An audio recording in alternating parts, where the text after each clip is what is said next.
We have our water cup. We have 2 bowls to measure our alginate and mix it in.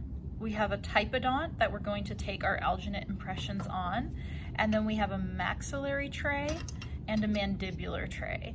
Notice that the maxillary includes the palate on the tray, and the mandibular has the palate cut out, so it's more of a horseshoe shape. So these are the materials that we'll need to get out in order to take our alginate impressions. So now I've filled up my water. So at this point, I want to check again and make sure I have everything I need out, because once I get that water into the powder, things are going to start to move along quickly.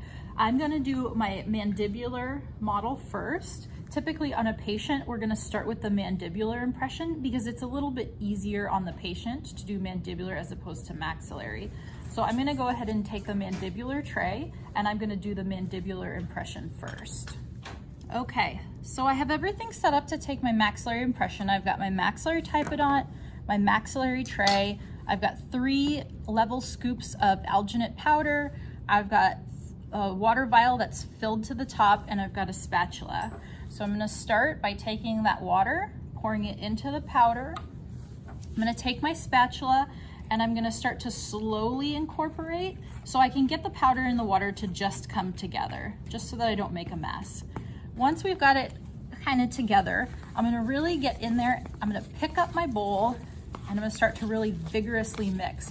Notice I'm kind of flipping my spatula as I go, and I'm spinning the bowl in my hand, and I'm really pressing the material on the side of the bowl. And again, this is gonna give you a nice smooth consistency as well as work out bubbles. So then once I have it mixed, I'm gonna use my spatula and I'm gonna try to get all of it, or at least as much as I can, in one scoop of my spatula, okay? Then I'm gonna take the material and I'm going to use the spatula to fill the tray. And I'm gonna make sure that it looks pretty even. Remember, we're filling it to the top of the tray.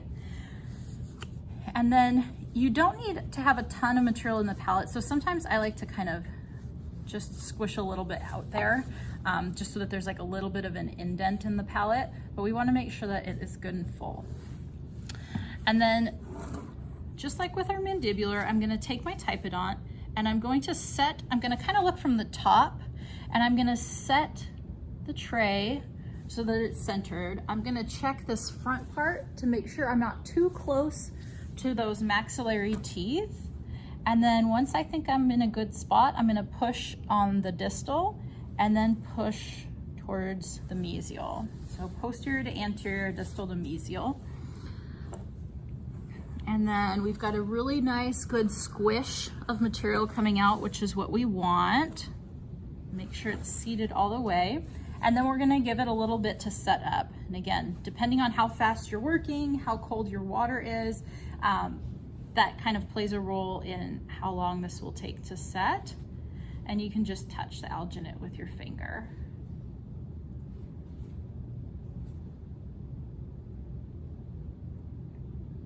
It's starting to set, but it's definitely not quite there yet. It still has a little bit of give to it.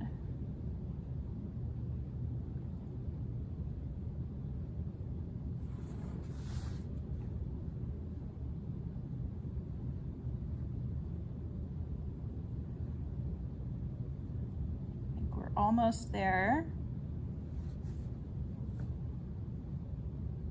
And remember, once it feels set, give it another 30 seconds to a minute, just to make sure it doesn't rip when you pull it off.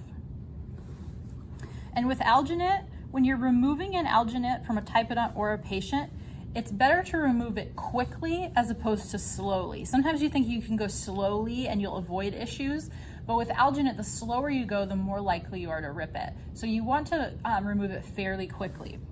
So this is set, so I'm gonna take my hand and I'm gonna kind of brace the typodont. I'm gonna go ahead and grab with my hand, kind of wrapped around the tray, and I'm going to put pressure and rock it off. Now we'll take a look at it. So you can see, again, I've got all of the teeth. I've got nice, good impression of the distal of those wisdom teeth. When I look at the gums, I've got good impression all the way around. This anterior area is an area that people tend to miss. They tend to be short in that spot. So we've got good anterior area there. And then we've got the whole palate. No big bubbles, no big issues. So that's a really nice impression for us to pour up.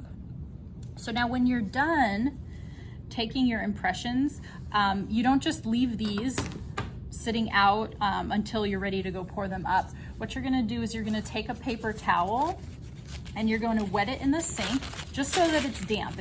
You shouldn't be soaking wet, but just so that it's damp.